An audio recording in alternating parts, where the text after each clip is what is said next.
Hello friends, it's Sherry from Turquoise Dreaming. How's everyone doing today? Hope you're doing well. Welcome to my channel. I'm here working on my bunny journal, and just in case you haven't seen it, I think I've done 3 videos already, but it's just, things take time. And I haven't done a whole lot off camera. I've done actually a little tiny bit off camera, but this is the bunny journal so far. And, here's the back. I painted this cover to be green to match this little picture here, and here's the inside. Super cute, right? These are all original pictures from vintage Peter Rabbit books and other bunny books. So anyway, today we've got 3 signatures going, and the only thing I did off camera was sew these pockets right here. I sewed all the way around. I like to do my pockets even though they only needed to be sewn, 2 of them did need to be sewn all the way around, but one of them didn't. So even if I fold it up and they don't need to be sewn, I still like to sew across the bottom just for the looks of it, because I like the stitching and it gives it some consistency too. So anyway, those are our 3 pages so far. And so today I wanted to add some more pages, and I pulled out some Edith Holden pages, and this is my smaller. I have a couple. One is the regular hardback, kind of like a larger size. And this one is the smaller paperback, in case you've never seen it. Let's see, I have it right here. This is the little paperback Edith Holden. And it comes in really handy for ephemera. And also the Reader's Digest is like almost exact size. This is a Reader's Digest book that I'm using. Let me show you. Here's the Reader's Digest. Here's the Edith Holden. So it's just a little wider. So I had to trim these pages just a little bit. But I'll show you what I am doing. Let me put this back over here. And I might need my signatures to measure. But yeah, so let me keep these handy. But so I pulled 6 pages out of that Edith Holden book and had to trim them off a little bit so that they wouldn't be too wide. And with that book, this one that I'm using that I just showed you, the pages don't stay together. I don't remember if they do in the bigger book or not, but they probably, I don't know. I haven't used the bigger one in a while. But this one, I put the pages back together by the piece I trimmed right here.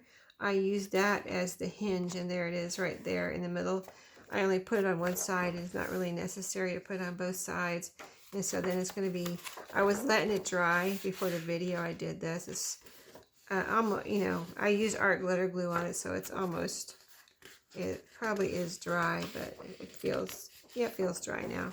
So I just didn't want it to come off when I folded it, so I let it dry. And now I can fold these and put them, I have one for each signature.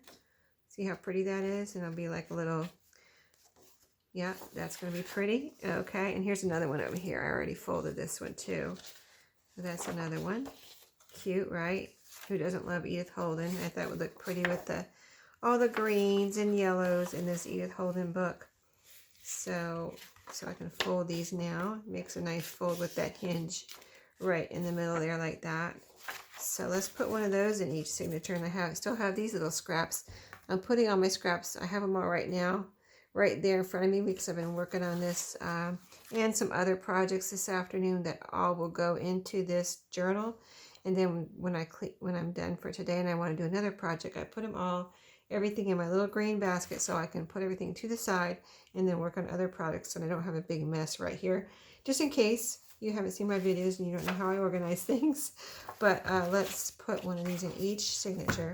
And I'm thinking they're going to go in this order, my signatures. And I have the starting page for each one, and they kind of all coordinate with the yellows and greens in this bunny journal. It's kind of a bunny spring journal.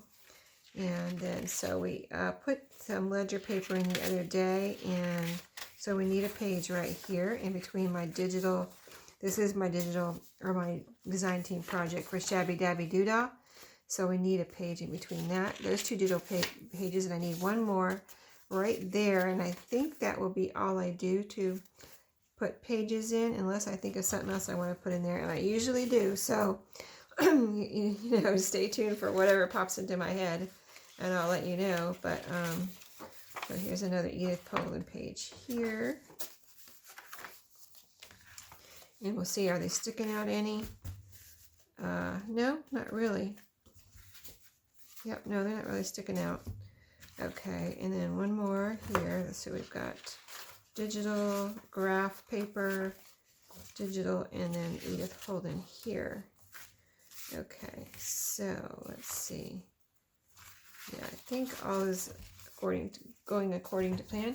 So the next pages I wanted to add were, this is my little board I use for gluing on. I didn't want to get glue all over my wallpaper. But these are some wallpapers that I pulled out that I thought would be fun to put in here. And I was kind of looking at them, trying to figure out. See this one, how pretty. These I got from my friend Maria. And these have, this one right here has a lot of yellows and greens in it. Really pretty. And it kind of, I looked at it all different ways, and it kind of like doesn't have any right or wrong way to put it. So I thought, well, and see, this is what I wanted to experiment with. Most of the wallpapers have this little label on the back where, you know, from the manufacturer. So I was thinking, trying to think of what I wanted to do with that. So I thought I would cut this, like, see, here's the page I already have ready. So it's about like this. I thought I would cut this right here below the label and then fold it up as a pocket.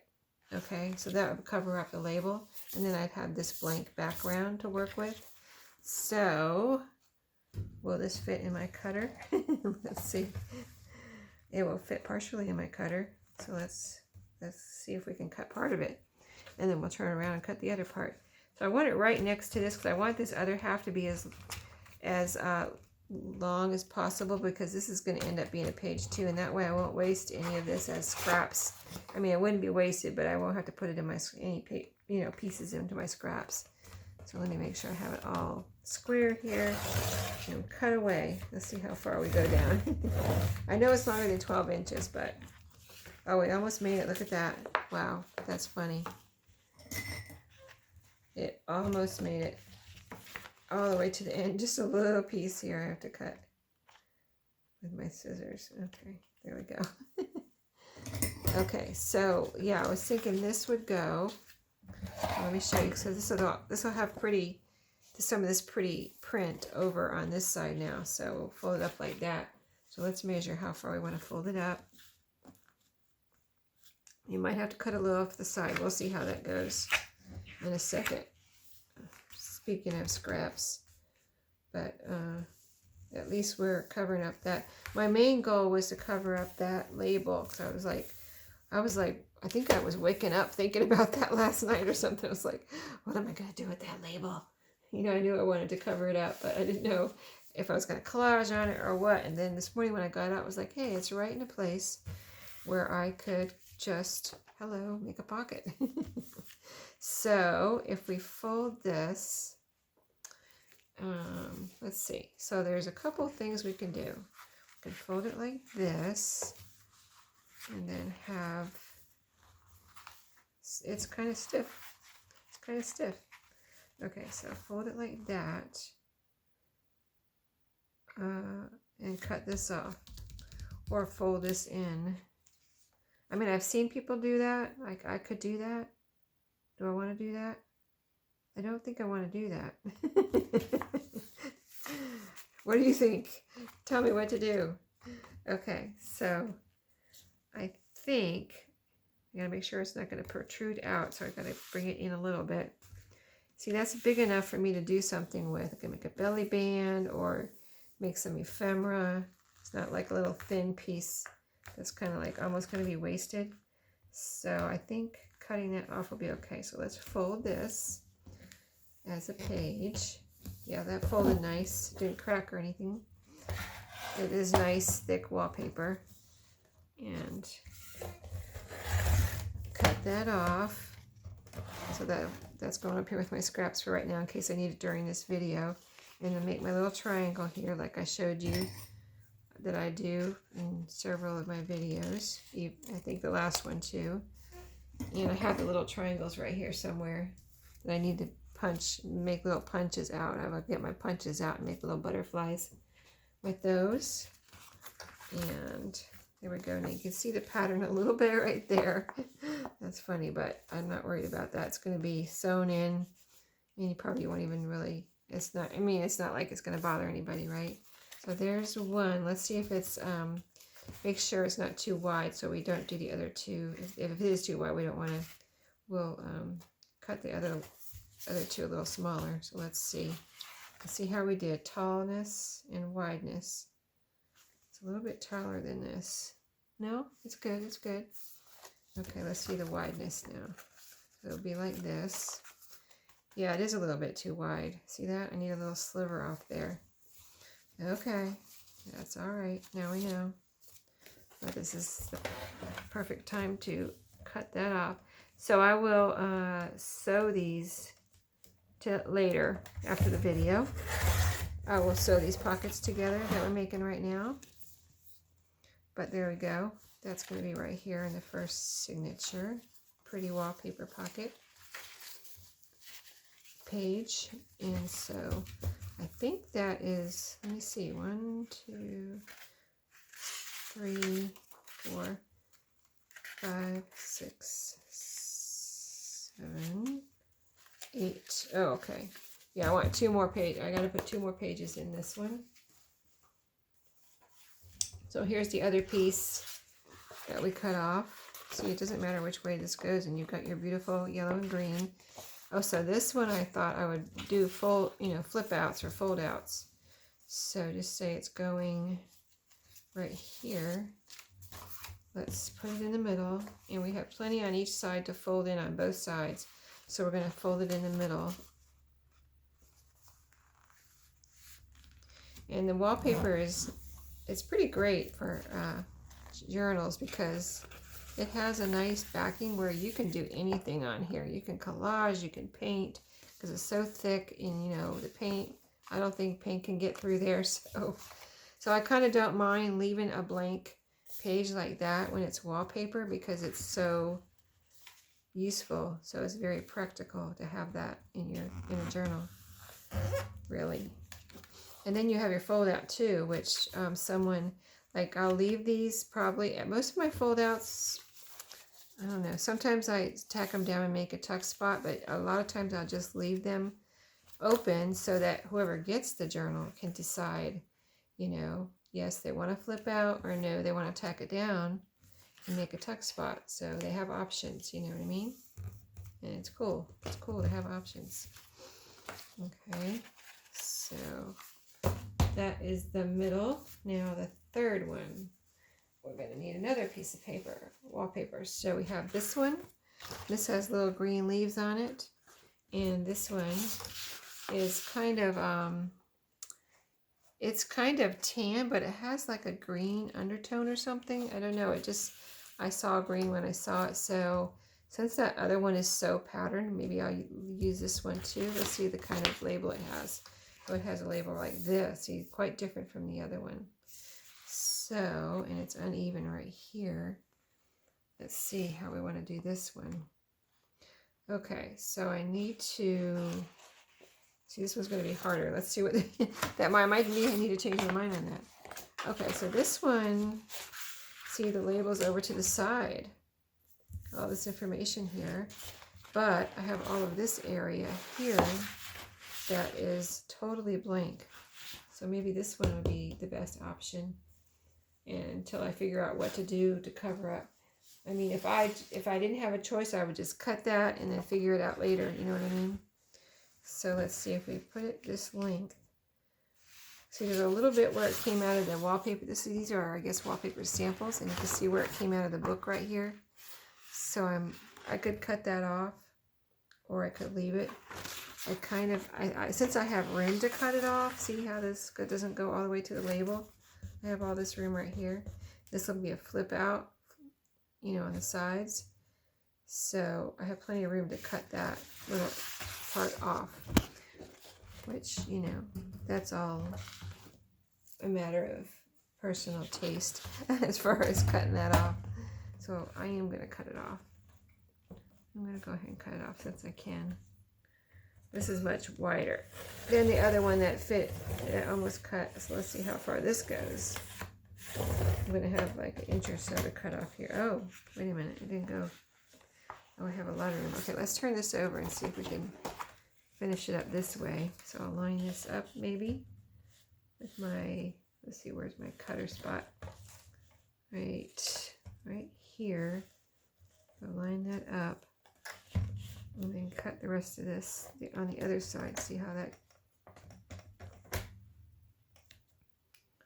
I might have to do it with my scissors, but let me see if this will work. Okay, let's see if we did it. Yeah, we did cut it off. Let's see how straight it is. Yeah, it looks good. It looks good. Okay, so like, and this is another pattern which it doesn't matter which way it goes. So let's see. We want to cut, let me look at the pattern again. So we want to cut about right here. And I think, I'm trying to figure out an easier way to do this. It's about right there that I want to cut. And if I fold it in half, kind of like that, and I'm cutting right here, trying to see if I can cut it once. You know what I mean? So I'm folding it in half, and I put it in my cutter without making a crease over here for right now. I mean, I'm going to be folding it in the middle, so I could make a crease. I just want to see what it does. If I say I wanted to cut this without a crease, what would happen when I cut it? Will it make a crease, or how will it do? So let's just kind of do this. Okay, so I cut the whole length, even though it's a long piece. I cut the whole thing at one time that time. And so we can call this video experimenting with wallpaper. Okay, so I'm going to put that out of the way and get my little, so this piece is going to be folded right in half. I just kind of want to see if this one is straight here. I feel like this one up here is not so straight. So let me fold that in half and get, since the bottom is straight, let me put that together. This is going to be sewn in right here. And, oh, okay, the top is not so uneven as I thought. Oh, it's a little bit uneven, see that? Let me just even that up. I'm going to even that up with the lowest point there. And we'll just even that up. A little sliver there off the top. There we go. That's better. And then it's, let me see. Actually, it's a little bit too tall, isn't it? Okay. So I need to cut another like 1/4 of an inch off right there. So that'll even further even it up. I guess when I was transferring it over and folding it in half, I moved a little bit and didn't get the right spot there, but that's okay. All is well. Okay, so now we're going to do our little fold-ins again. So we'll have pretty little green leaves folded in. And then again, an option to make these into tuck spots. Or, I mean, whoever gets this journal could even cut these off and use these as they wanted to, you know, to decorate or to make journaling cards or tags or whatever. So lots of options when you leave the fold outs for whoever gets the journal to do what they want with. Okay, so that goes in the 3rd signature here. So let's get that in. And we got our Edith Holden in. We got wallpaper pages. And so this one will go right here. And this one will go right here. And there we go. Okay, so I'm going to sew those together, those pockets together, and figure out what other pages. I have this wallpaper that I pulled out. Did I show you this one? Yeah, this is the one with the other pattern, but this here. So I might do a little experimenting with that too, but I want to come back and make some wallpaper ephemera and other ephemera for these journals. So that's going to be my next video. And meanwhile, I might see what other pages I want to add too. So hopefully we'll get a lot done in the next video and get closer to sewing our signatures in too. Thanks for watching today and hope you enjoyed. Happy crafting!